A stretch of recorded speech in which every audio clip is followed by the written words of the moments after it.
Baik, pemirsa TVR Parlemen dimanapun Anda berada, saat ini saya sudah berada di dalam ruang rapat Komisi 1 DPR RI dan seperti yang kita ketahui bersama bahwa Presiden Prabowo Subianto telah melaksanakan lawatan perdananya dalam konferensi tingkat tinggi BRICS yang diselenggarakan di Brasil.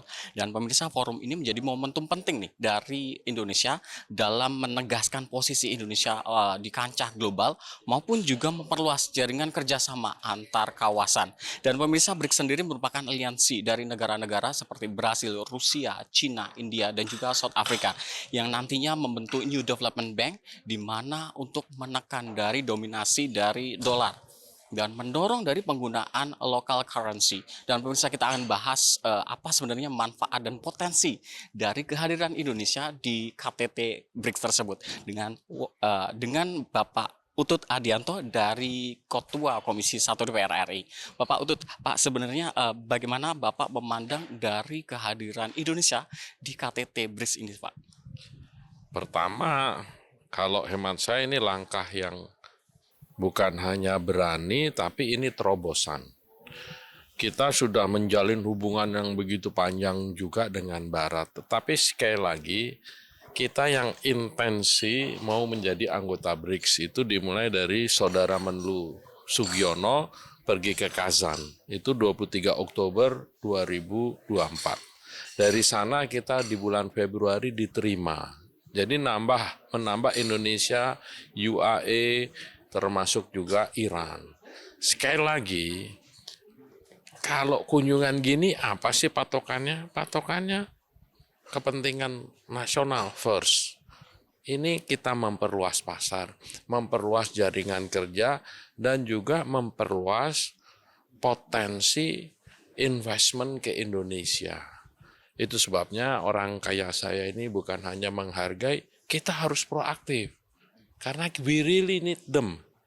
Kita yang butuh ya kita harus. Jadi ini hemat saya Pak Prabowo sedang menjalankan high speed operational diplomacy. High speed ya, pergi ke Arab Saudi tentu pasti ada.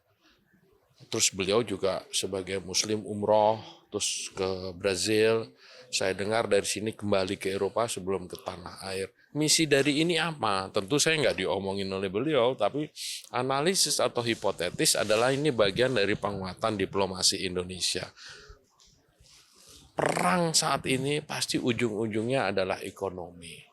Dari sekali lagi ini beliau membuka peluang baru bersama teman-teman BRICS. Apakah kita menjadi memihak China atau Rusia? Tidak. Ini yang paling penting tadi kita juga baru kedatangan Tweede Kamer dari Belanda bahwa mereka bertanya juga bagaimana posisi Indonesia terhadap Rusia dan China dalam kaitan kita menjadi anggota BRICS. Sebenarnya mau saya tanyain tapi Bapak sudah menjawab ya, Pak. Lantas Pak, terkait dengan kunjungan ini apakah ini nanti juga mencerminkan arah atau pandangan dari negara Indonesia diplomasi luar negerinya terkait pemimpinan dari Prabowo Subianto? Tentu saya tidak dalam posisi yang mengarahkan, tapi kalau hemat saya, apa sih kebutuhan nasional utama kita? Kalau menurut saya adalah pertumbuhan ekonomi yang tinggi, yang bisa meloncat, tetapi tidak sekadar omong, ada langkah. Dan yang kedua adalah job creation. Kita butuh lapangan kerja. Lapangan kerja itu tumbuh tidak dari satu sektor saja.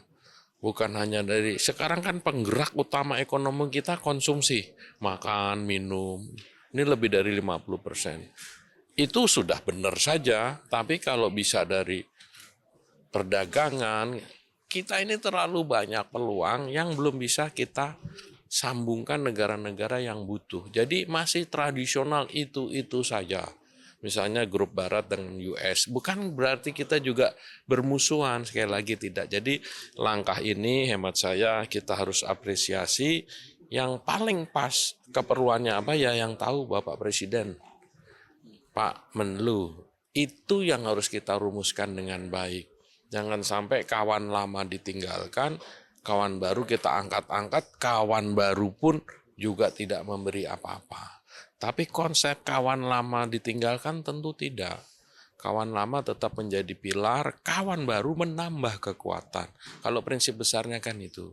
Dan ini juga di-stated atau ditegaskan oleh ini kita, bahwa kita non-aligned. Berarti ini sebenarnya Pak Prabowo tuh sedang gencar buat kejar bola ya Pak ya. Tetapi di sisi lain juga menegaskan bahwa kita tetap non-blok gitu.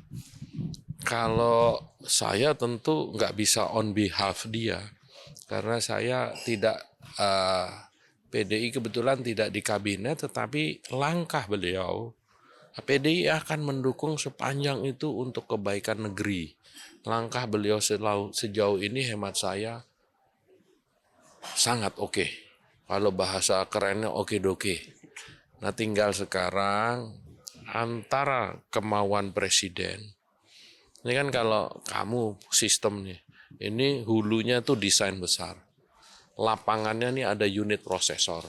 Habis unit prosesor ada prosesornya, baru goalnya. Tercapai enggak? Nah unit prosesor dan prosesornya nih yang harus dipertajam terus. Kan hubungan itu bukan karena pidato. Pidato itu membuka wawasan, langkah arah udah bener, orang-orang lapangannya ini bergerak.